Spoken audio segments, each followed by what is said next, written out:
Hey, everybody. This is Jon Kovach Jr., president of Amplified Minds and founder of the Champion Circle. I've had the pleasure and honor to be able to be introduced to Ruben Gonzalez, a four-time Olympian for the United States of America, I believe.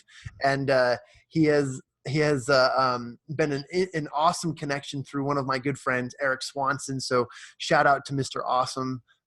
Eric connected us briefly last Friday on a live Mr. Awesome. podcast. That's what we call him. And at Aptitude Warrior conferences, we interview people on the awesome couch. So we do that. But this is really exciting for me because since we've launched the Champion Circle, which is a connecting group that's focused on helping people win through various levels of accountability. We set people up in small teams, and we basically create the varsity group, the junior varsity group, and we create plans and we help people succeed. But this has been really fun because I've been able to build some friends with really, really cool people, including Jeff Griffin, who he plays on the he played on the U.S. Olympic wheelchair basketball team, has several gold medals. We've also have our friend Bill Schuffenhauer, who was in the American bobsled team in several of our Olympic debuts. And he's an awesome guy here based out of Salt Lake City. But I got introduced by Eric to Ruben, who's one of our Olympic lugists. I'm going to call it lugist or luge athletes. Yeah, I know. It's boy, why did they have to call it luge, right? But Oh, man. And so I'm going to kind of tee this off and just introduce, but also interview you. I'd love to hear a little bit about your background and your story. That's where we came full circle from Eric Swanson. So again, thanks, Mr. Awesome, for making this connection. But also, I'm just super excited to meet incredible Olympic athletes. I'll tell you a little bit about my story and background later, but Ruben, thanks for joining me today. Thanks for making time for this. And I really appreciate you, but tell us a little bit about you and your background and your story. I'd love to just dig into the weeds of your life a little bit and understand where it all came from. Yeah. Hey, John, thanks for having me. This is, it's nice when people like Eric, you find somebody that's a connector like him, right? Successful, but also wants to help others connect. I was born in Argentina. My dad was a chemical engineer with Exxon. We got transferred to the States a long time ago when I was 6 years old, and we were in Queens. And I didn't speak English, and I learned how to speak English by reading adventure books. I love to read adventure books, and I was always looking for the adventure. And when I was 10 years old, I'm watching the Olympics on TV for the first time, and I was hooked. I'm sitting with my younger brothers like, man, look at those skiers. They're flying down the mountain, and look at the people going nuts with the cowbells. The Olympics, that's what I'm going to do. And that's when I caught the dream. Problem is, I'm not a great athlete, okay? I'm a slowpoke. I got a lot of heart, but no body. And so I didn't believe it was possible. I mean, I was on the bench for kickball, okay? I'm serious. I was always the last kid picked. So I didn't believe. If you don't believe something's possible, why even try? I talked about it for 2 years. My dad got tired of me talking the talk, but not walking the walk.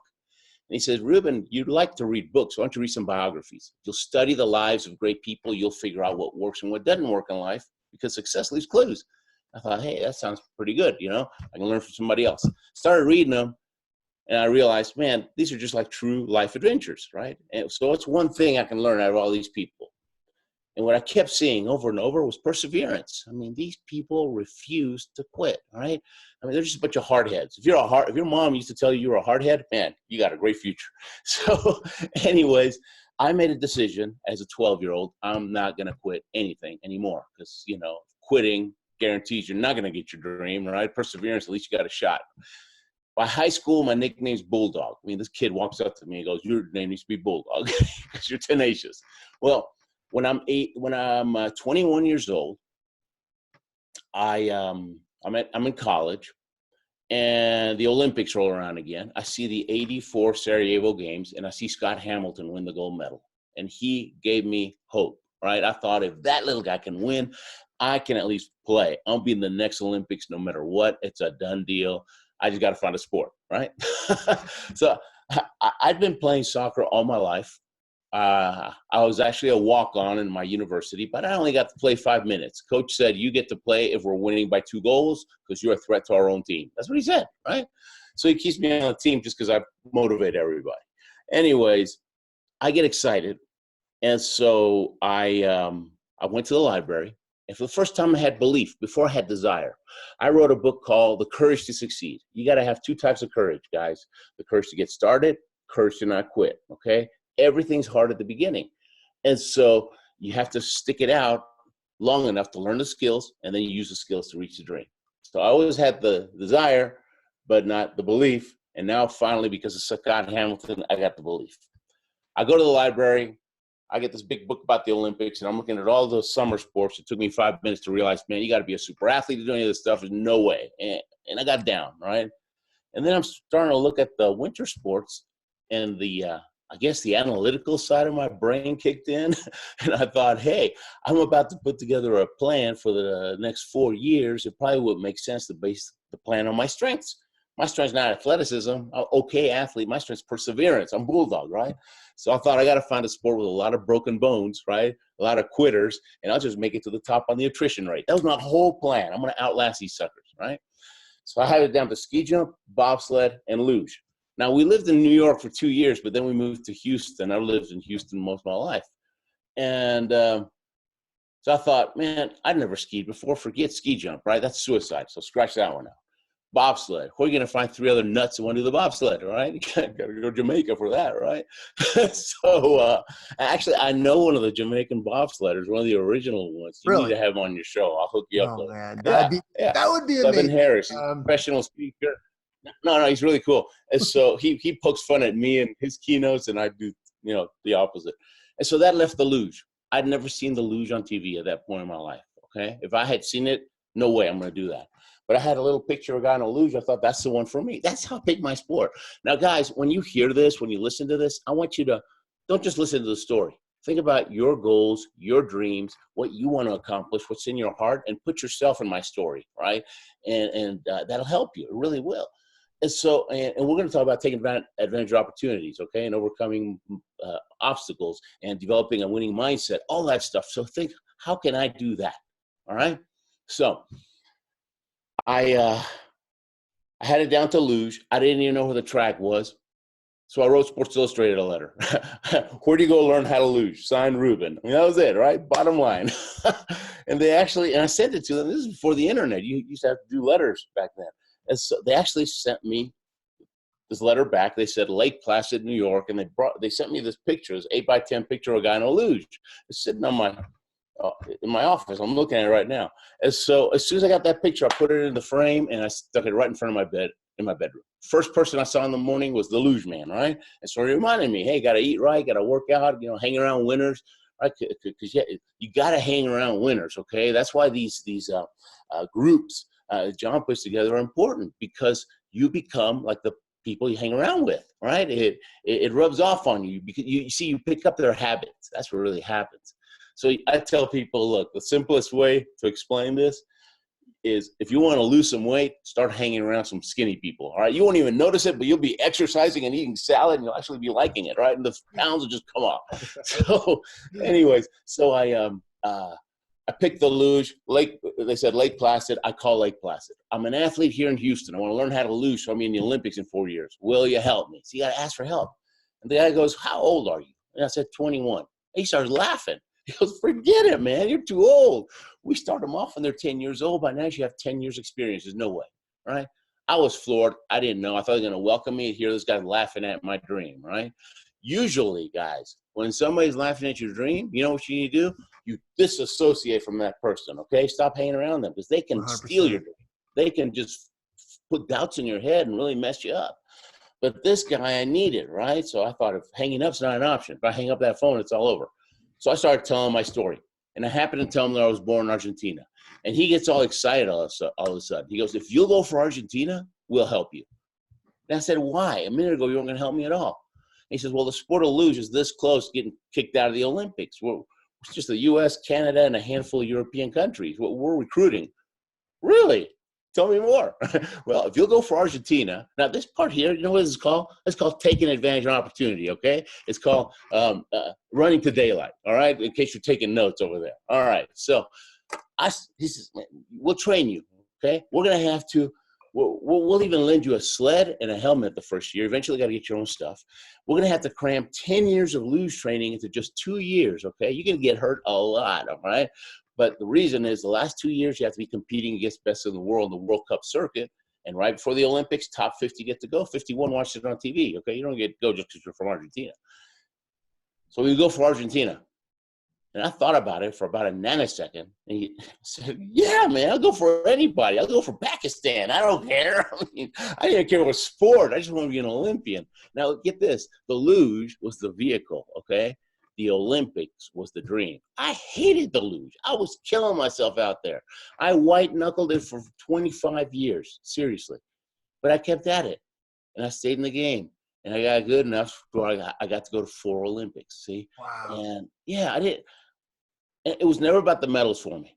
It's crazy, but it was never about the medals. When I first saw those Olympians when I was a little kid, what drew me to them wasn't their athleticism. It was their spirit, right? Because I realized right away, wow, this is a group of people that have a dream. They're willing to fight and train for years and years and years with no guarantees of success. And then finally some of them make it. I thought you got to be so strong inside, put yourself through that. And I wanted to be one of the guys. That's it. That was my medal. I want to be one of the guys, right? And so I got to play with the big boys 4 times. And so I pinch myself, okay? I mean, I'm not a great athlete. I'm not. But I got good at something, and I got to do it. And so now, crazy story, it gives people hope because it takes their excuses away. And now I say, man, I'm a little bit like Scott Hamilton, right? Because I get to inspire some other people to go face those fears, right? That fear of failure, fear of the unknown is what holds people back. And it's a smokescreen. 9 times out of 10, if you do what you fear, the fear disappears. And you realize, oh, that wasn't bad, right? So you got to get strong in here. So I promise you all my answers will not be this long. I love that. And we wanted the background. We wanted the story. We wanted the information. So I love that. And for me, coming from my background, I'll just be brief because I want to get more into what you've seen, what you've accomplished. And as we spoke about before, I would love for you to share with any of our listeners just some of your tips of advice, which you've already given gold of advice in your story, which I appreciate. You and I have very, very similar childhoods where I saw the Olympics and I just dreamt of it every single day. And that's all I cared about. I didn't care what other people said. If I was, last bench on the basketball team at school or, if they even looked my way as water boy on the football team. I luckily had some athleticism growing up where I got to play in those sports, but track and field was my thing, and I had that speed. And I always imagined, you know what, as long as at recess, if I'm the fastest kid out here, no one will catch me. That'll make me an Olympian one day. And anyways, grew up and had the opportunity to look at the Olympics and do some cool things. I didn't quite make it there, and I didn't make it, and that wasn't part of my story. But I continually surround myself with people who continuously share their stories, and it's just so cool to compare and to see what everyone else is experiencing. And I agree with you. It was never about the medals. It was never about the win, right? It was about the glory and the experience and the honor behind everyone that stood there. And I absolutely love that. And so I appreciate you telling that part of your story because it's just such a unique part about it. And to represent anyone and anything with that such honor is super cool. Yeah, and you just got to figure out what your Olympics is. I mean, my kids, we homeschool our kids ever since they were, and they're fast. They got speed from their mom, right? I'm so jealous. But they, ever since they were little kids, I've told them, hey, you got to figure out what your Olympics is, and it doesn't even have to have anything to do with sports. Okay, you could be an Olympic architect, you could be an Olympic teacher, you could be an Olympic fireman, whatever, right? As long as that's what's in your heart, man, then you're gonna work harder and you'll get good. I love that advice, and I think a lot of our listeners are definitely going to cue in on that because that's some solid information for everyone to understand that it doesn't matter which race you're in, it doesn't matter where you're headed, it just matters that you do it and you do it your best. Because a lot of people have dreams and they have strengths and capabilities to achieve those dreams, but they abandon them because of the thought. And a lot of people are faced with fear. And fear is honestly just it's made up, it's made belief, it's a real thing, but it causes people to abandon some of the stuff that they're heading towards. And I think that that's one thing that you have to always remember is that this is your Olympics. You get to make the decision and the outcome. Yeah, and worry. I tell people, you know what worry is? You're just visualizing the worst thing that could happen, right? And that's totally messing you up. How about visualizing the best thing? Think about the worst thing that could happen and prepare for it, okay? I mean, contingency planning is part of why I'm still alive after all these years of luge, right? But don't focus on that. Once you've prepared, then now, act as if you're going to get the best outcome, and that'll give you confidence. Let's talk a little bit about the luge. For my listeners who don't know what the luge is, for those of you who've been living under a rock and never watched the Olympics, I would tell them that this is not just in the bobsled. You've got several people and you're pushing this big thing and you're steering, right? But in the luge, it's one human being on a tiny little sled traveling at high velocities, and the only thing between you and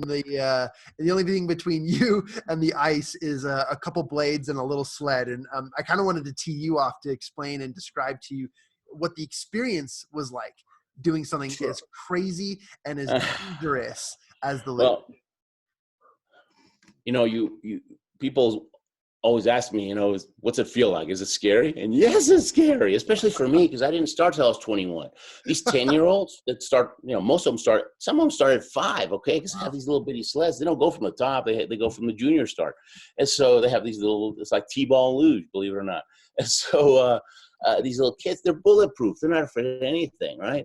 And they work them up slowly. And so as they're learning, they acquire the skills. They hardly ever fear any fear, right? So these top guys have been doing it all their life. They look so relaxed on the sled. They look like, you're laying on a hammock reading a paperback. Me, I'm like riding a Bronco. I mean, I'm so scared. But later I did get over the fear. This coach taught me. He knew how to get in my head. So remind me to tell you about that. But you're at the top of the track. Most tracks have 15, 16 curves, 3/4 of a mile.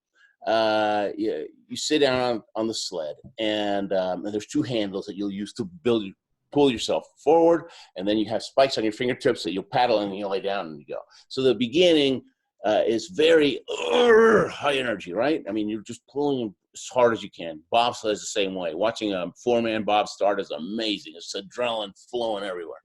And so, but then you're on the sled, and now you have to go very relaxed.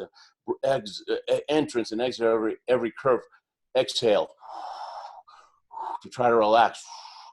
And you're focusing on every spot of the curve, trying to steer the right way in order to have the best time, right? But you're flying down that track. Imagine you're going 80 miles an hour. You hit a tight curve. Now you're pulling up to 6 Gs. I weigh 200 pounds. That's 1,200 pounds squashing you against the wall. You can see the exit way down there. Trying to drive through. You're torquing the sled. That's how you steer it, right? They always talk about the legs. Yeah, the legs do something. But most of the time, all I got to do on a straightaway, if I just push down with my shoulder just a little bit, okay, it goes that way. If I make an arm curl motion, but my arm is locked, but if I do that, it's a medium steer. If you apply force to the leg, that's like this for the car. That's for emergency, right? And so and it's not smooth. It's bumpy, believe it or not. At that speed, even tiny little bumps on the track, imperfections, man, it's like double vision the whole way down, right? Crazy. You cross the finish line, how are you going to stop? You got no brakes, right? You force yourself to sit up on the sled. As soon as you do, boom, you get thrown back with this 80-mile-an-hour wind. You grip the front of the sled, you dig your heels in, and you slow down, and you step off that sled. It takes 200 yards to stop. 2 football fields, okay? You step off the sled, the adrenaline rush hits you like a wave. Bam! It's like, I'm never doing this again. I quit. I'm done, right? I was a soccer player, right? I played soccer. Soccer is soft. It's warm. You don't get killed in soccer, right? Why do a luge? Why do ping pong and curling or something like that? And you want to quit because the fear is right there. It's so strong. Fortunately, there's a walkie-talkie at the finish. There's a bunch of walkie-talkies. You can see there's coaches up on the track all along. And so my coach, 4-time Olympian, 3-time world champion from Austria.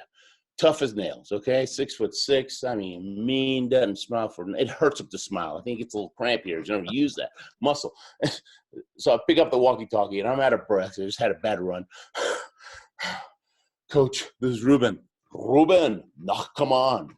Bad news, okay? Come on means I'm in trouble. He goes, Ruben, you must point your toes more. And Ruben, put your head further back. And Ruben, you were so late on curve 6. You must still harder, curve 6. And Ruben, relax. Be one with the sled. Have fun. Click. What? Be one with the sled? You started when you're 5 years old. Nuts, man. Coach. And I'm pissed for several minutes, and then the realization comes, right? Oh yeah, all my problems did start on curve 6. That's what that's what Coach said. I mean, God, that's when I lost control. That's when I started hitting the walls. Oh, I gotta get back on that sled. I can do it. I'm a winner. I can do it. Some walking up and down the track, 15, 20 minutes. Serious, okay? Give myself a pep talk. And finally, when you do that, the belief kicks in and the courage kicks in. And you say to yourself, man, I will get on that sled. And next time I'm pointing those toes, head's going back, I'm steering harder on that curve 6, and look out, I'm in my best run ever. And I did, right? And little by little, you just keep improving. It took 2 years before I had my first year or so. I was crashing 4 out of 5 times, okay? Oh my gosh, 4 out of 5. That hurt, right? But I kept at it. And I am so glad when I called that guy in Lake Placid, I'm so glad he told me I was going to break some bones. Okay, because he's trying to talk me out of it, but it allowed me to put on mental armor. Right now, I knew there's going to be a war ahead. I got to be ready. I can't just waltz in, right? So I was already thinking, okay, how am I going to handle a broken bone? And what I came up with, and it worked for me, I said, hey, a broken bone is a temporary inconvenience. 40 days later, it's stronger than before, right? So I had a contingency plan. They put me in a class with 15 other guys, and they're all quitting left and right, right? Oh, it's too expensive. Oh, it's too far away. Oh, I miss my family. Oh, I don't like the luge. Well, I didn't like the luge either. I was killing myself out there. But I kept at it, right? And so maybe they didn't want it bad enough. Maybe, maybe they were just thrill seekers, right? Everybody thinks we're thrill seekers. We're not. The thrill seekers go, they do it a couple of times, and then they go off to, base jumping or something. But the luge guys and gals that make it to Olympic level, they're very analytical, very coachable, and they're willing to, they know that it's going to be tiny incremental improvement over several years. They have that patience, that long-term mentality. And so, yeah, thrill seekers don't usually have that. But anyways, it's very stressful. I didn't have my first clean run. So a clean run means you didn't even brush against any wall, right? Until about 2 years in. Oh, I was so excited when I had my first clean run, right? It didn't hurt or anything. And I go right up to Coach. I said, Coach, I had a clean run. He doesn't even smile, all right? He's not even impressed. He goes, good. Now you know it's possible. But good is not good enough because the Olympics is four, okay? So you have to be consistently good, okay? You don't train till you're good. You train till you don't get it wrong, okay? And that takes a lot longer. But now you know it's possible. So this is a good day for you, but it's not enough. And it makes sense, right? When I first met this guy, he told me, you have 2 choices. I can be your friend or I can be your coach, but I can't be both. And I said, I got a lot of friends. I need a coach. So let's do the coach thing. Now we're friends, right? But it's kind of like when you watch Miracle. Remember a coach? Oh, yeah. Herb Brooks. He actually, at the beginning, when they're at Colorado Springs and they're doing that first tryout where, it's supposed to be a week-long tryout, and he's already got his 22 guys and tells everybody to go away the first day. And he walks by his assistant coach and he goes, hey, you're going to have to get close to these guys because I can't, because I need to be tough, right? I can't be both. So it's interesting. I love that. A lot of the things that we teach and what we share with people about is the role of an accountability partner. And a lot of people tend, when they go into a scenario of achieving a goal or looking towards achieving something, we tell them that they need to have an accountability partner. We oftentimes assign them a coach to do that. And when they go off on their own and pick their own accountability partner, they don't oftentimes reach the goal because, they usually find a friend, someone that's not going to tell them what they don't want to hear. And they end up finding something that's not going to get them exactly where they need to be. But the accountability partner on the end is exactly like you positioned. Do you want a friend or do you want a coach? And if you've got enough friends, then move on and get somebody who's willing to tell you exactly what you need to hear. And you, with your coach, I love the accent, by the way. Everyone knows their coach's accent very, very well. I think it's hilarious. It's because you live and you breathe on that person. You've got to You've got to know what they sound like, what they talk like, and then how it shifted your paradigm, your mindset from this is what it feels like to this is what it should feel like long term. And I think that's key, and I think that's important for people to realize is you need to have someone in your life that's going to be your coach, not your friend. Yep. I love that. And oh gosh, you just said something I forgot. So go ahead. Why don't you go ahead and ask me some other question, and maybe absolutely. Doesn't matter. We can go for 10 hours. Well, yeah, exactly. What I love to ask on this show, and what I love to ask people is share with us a little bit of the advice that you would give to anybody right now. We typically call this the circle of knowledge. We want people to know what's something, a piece of knowledge that you would like to share with our listeners, but with the idea that what's one thing that you would share with people that you wish you knew before you started? Okay. Golly, here's one. I did the luge. I did 88 Calgary, 92 Albertville, France. Then I quit for 6 or 7 years. And coach calls me out of the blue 5 years before Salt Lake City. He says, Ruben, you must come back. Luge needs Argentina. I said, forget it, coach. I'm done. I got a family now. Thanks, but no thanks. Hung up on him. Man, it felt so good to hang up on coach, right? Well, he's a winner. He won't take no for an answer, right? He calls back. He goes, Ruben, U.S. Olympic spirit is the best. You regret if you miss Salt Lake City. Thanks, but coach, but no thanks. And I hung up. But that time it hurt, right? Because I don't want to regret anything. I don't want to miss anything, right? But he calls again. He goes, okay, I got a deal for you. Totally lost his accent, right? He goes, I got a deal for you.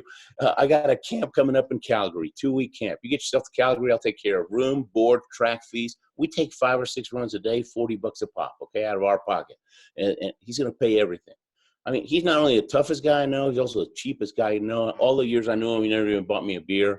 I mean, and here he's offering me thousands of dollars of free training. Okay, yeah, okay, well, I got a deal for you, coach. I got a brother. Remember my younger brother when watching the Olympics?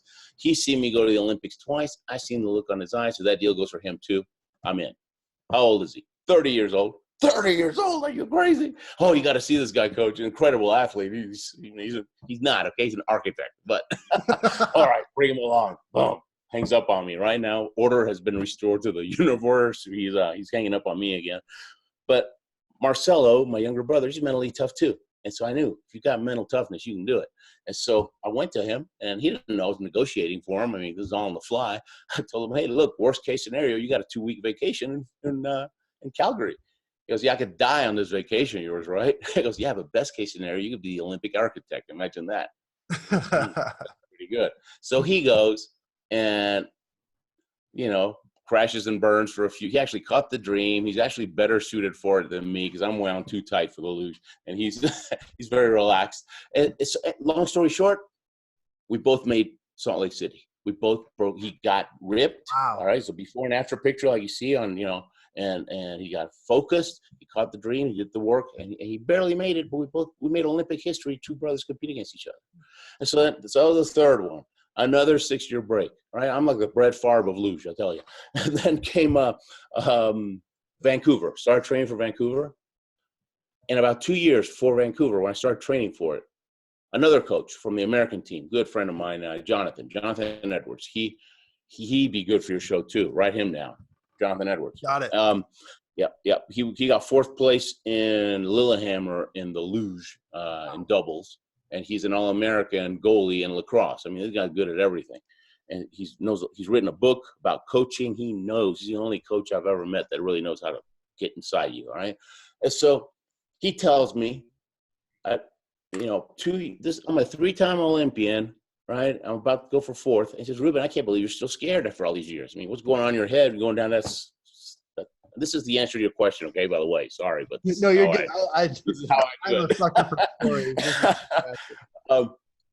He said, I can't believe you're still scared after all these years. What's going on in your head when you're sliding, right? Yeah. I said, man, as I see those walls going faster and faster, I get tighter and tighter by the bottom of the track. I'm surprised I can't even steer because I'm so stiff.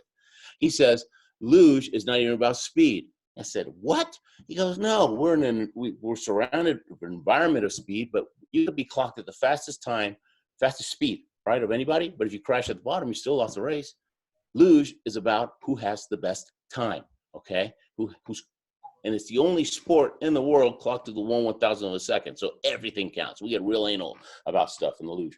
And so he says, you need to put on blinders like a horse, all right? Don't look at those walls. Focus on a spot 30 feet in front of you, and your mindset needs to be, what do I need to do in every section of every curve to assure that I'm gonna have the best time? If you do that, if you shift your focus, the fear will disappear.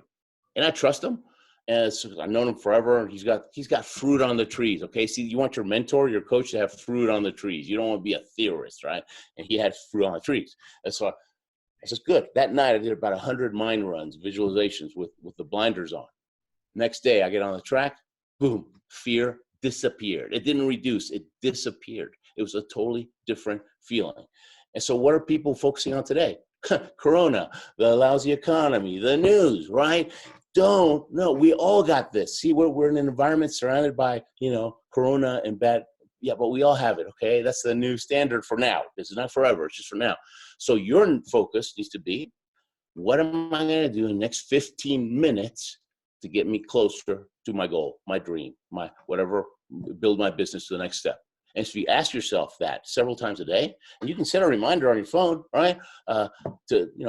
Just ask yourself, what do I need to do in the next 15 minutes? So that helps you reprioritize so you're working on number one and do it. Just do it. When I got started speaking, my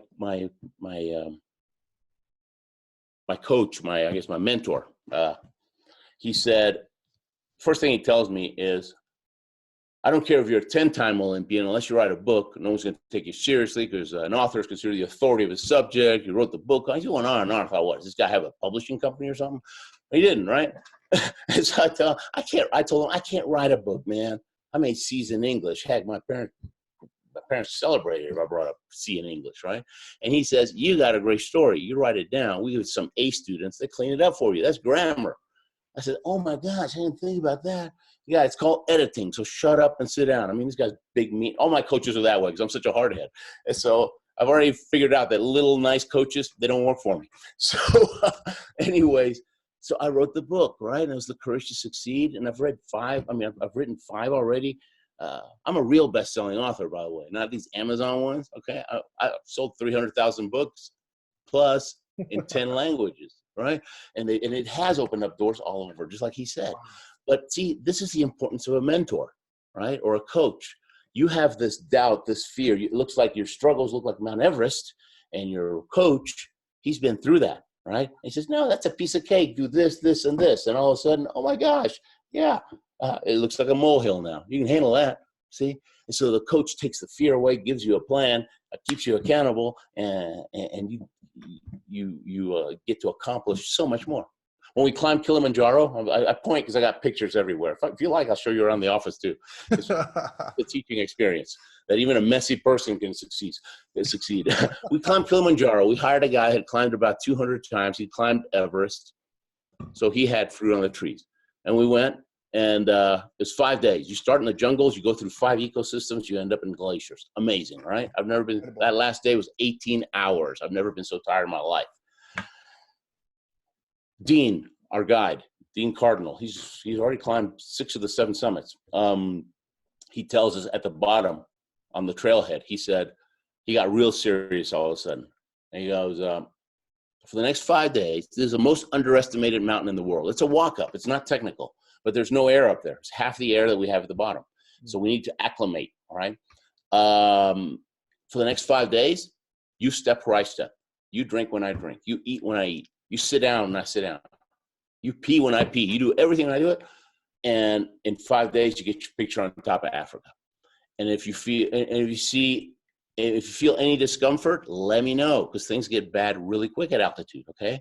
And so we did, and we just fought. I'm just a good soldier. I'm really good at finding a general, and he shows me how to get up that hill, and I do it. I'm just the grunt. And it works. It works. It's so easy. And everybody wants to help. And you hang around winners, successful people, they like to talk about success, right? And they'll help you. They'll introduce you to other people. And so it's great. And that's why you disassociate from these guys that are laughing, because they'll steal your dream, but these guys will encourage you and show you the way. I mean, it's pretty simple. Success is simple. Success is hard as hell, but it's simple. You said this the other day when we briefly spoke. You said success isn't easy. It's just simple. Yeah. Simple. Yeah. And you know what my easy, what would you call it? A formula for success is you gotta be willing to do whatever it takes for as long as it takes to get the job done. Right? Quitting's not an option. Whining's not an option. You just do it, right? You're responsible, right? And whatever it takes for as long as it takes. Doesn't mean you're stepping on other people to get there, okay? You have to have the long-term view. You have to be legal, moral, ethical, obviously. Otherwise, you're shortcutting. It's going to catch up with you, right? So whatever it takes. So what does that mean? That means that if there was a list of 50 things that you could possibly be asked to do to reach your goal, you have to be willing to do all 50, right? Now, life will seldom ask you to do all 50, but you don't know which one's going to ask. And if your attitude is, I'm going to do all those, but I'm not doing number 43, no way I'm doing that, then I guarantee you life will ask you to do 43 and you're not going to make it. So it's an attitude. See, I'm willing to do whatever it takes for as long as it takes. As long as it takes, hey, it might be short, probably be long, because you got to learn some skills. And it's going to be tough. And it's not about the dream. I've told this to myself. The first one, I'll tell you, the first one was about the dream, okay? My attitude was. But then as I was a little older, even for the second one, the third, and the fourth, I guess I had more understanding. I was older. And I was thinking, you know what? I'm going to give it everything I have, but realistically, I can't control what the other guys are doing. Right. Is on any given day, anybody can, so it's not really, I'm going to give it all I got, because afterwards I won't be able to look at myself in the mirror and know that I have no regrets, right? Even if I don't make it, I don't feel lousy, but I'll still respect myself. And by giving it all you have for such a tough goal, you start digging deep and really deep. And you know what happens when you do that? You start finding gifts that you had, but you didn't know you had, right? And those gifts are yours forever, see? Because you grow as a person, because you're stretching, you're taking chances. And so it's not really about the dream. It's about the person you become. And if one of these, lousy naysayers tells you, all you think about your dream, you're just selfish. No, who's selfish? I'm a better person. I can give more to everybody now because I went for it. What are you doing? Oh, you are an expert on what's on TV every hour of the night, but hey, that's not helping me. It's like spectators when they watch the Olympics for the first time, or it's been a while, all of a sudden they become experts in critique, in criticism. They're like, they should have kicked it this way, or they should have done this, everyone becomes an expert, and then they meantime they got a gut this big. Exactly. You know what? People ask me, or they assume, that I like to watch a lot of sports on TV. And to be honest, I watch the Super Bowl. I might watch a couple of games right before the Super Bowl, those two semifinal games. That's it, right? I would much rather be playing, 3-on-3 basketball, and I'm lousy, okay? I'm the guy that does the layup, hits the bottom of the hoop, and hits me on top of the head. But I'm having fun, and I'm competing, and I would much rather be doing that than watching the NBA Finals. I want to be in the arena, even if it's a little bitty arena. Yeah. Yeah, absolutely.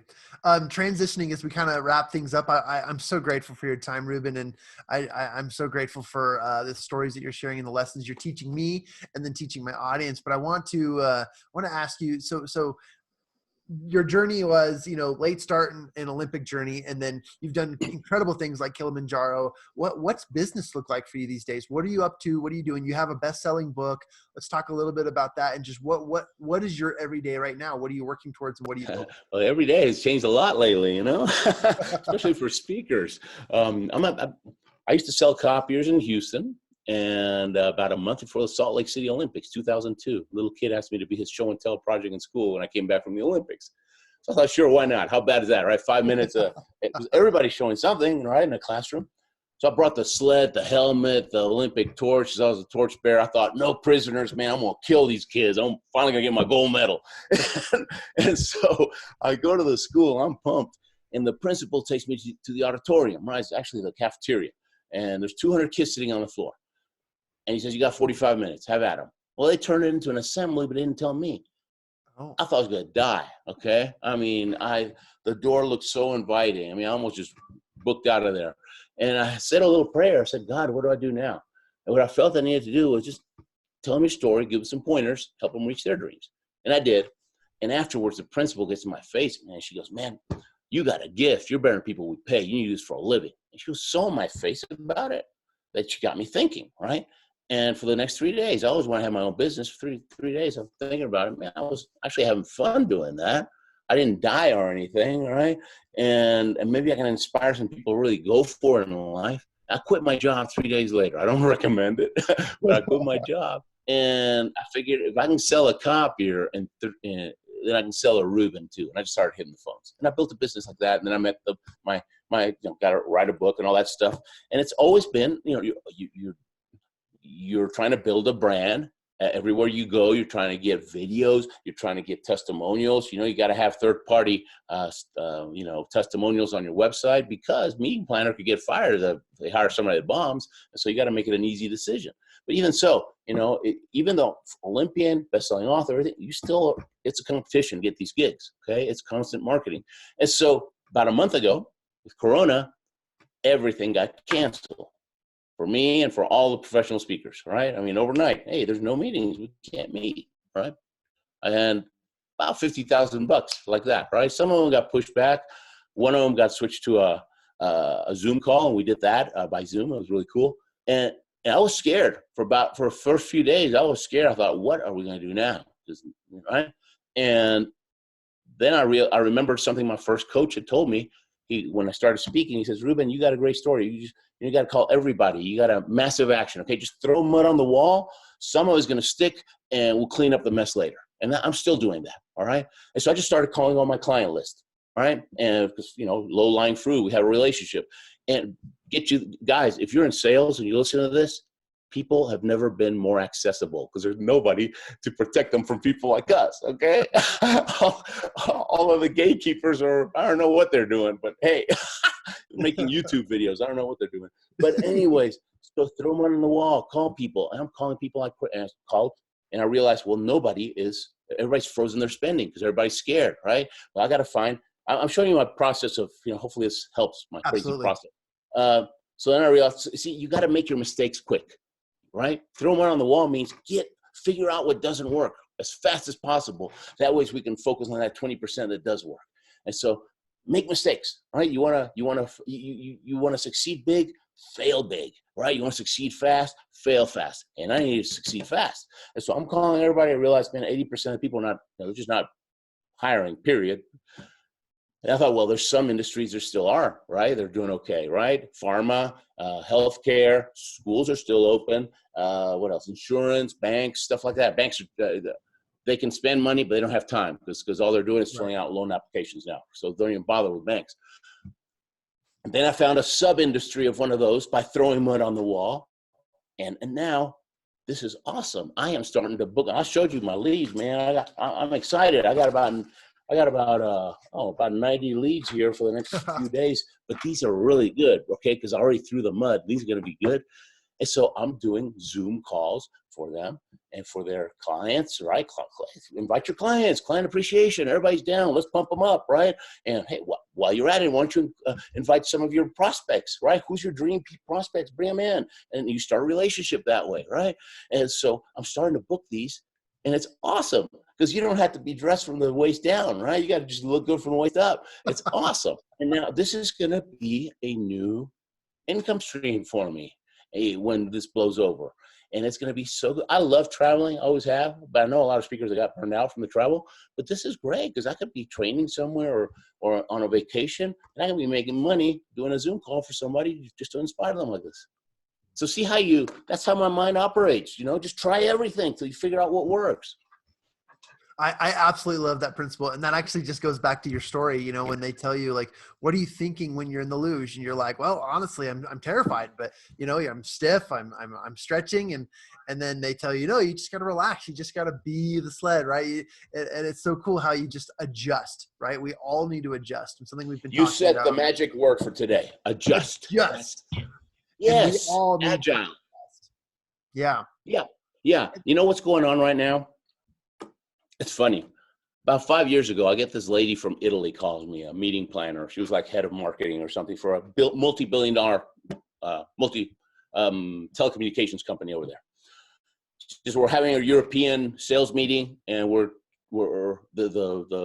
talking about we want to talk about change, okay? Because they're going from selling boxes to selling digital products, and they're resisting, right? That's all. I went through that too. I used to sell when I sold copiers. They were analog, but then they became digital, and the people that didn't learn a digital product, they were out the door, right? And so change is an opportunity, okay? It's a blank slate, right? And now it gives you an opportunity to pass your competition, because whoever adjusts first, and that's what you said, adjust, wins, okay? It's an opportunity, okay? It is, as long as you take advantage of the opportunity, all right? If you don't take advantage of it, then you blew it, all right? And so this lady says, man, I'm looking through your website. I didn't have change. I didn't even have change as a topic. I rely on other people to tell me, I'm serious. I mean, if I can succeed, you guys, I hope you guys have a lot of hope. Okay. Lousy athlete, 4-time Olympian, shy guy, believe it or not. I get excited when I'm talking about this stuff, but I'm an introvert big time. Okay. Networking meetings are a waste of money for me, because I won't even give somebody a card. All right. So shy guy.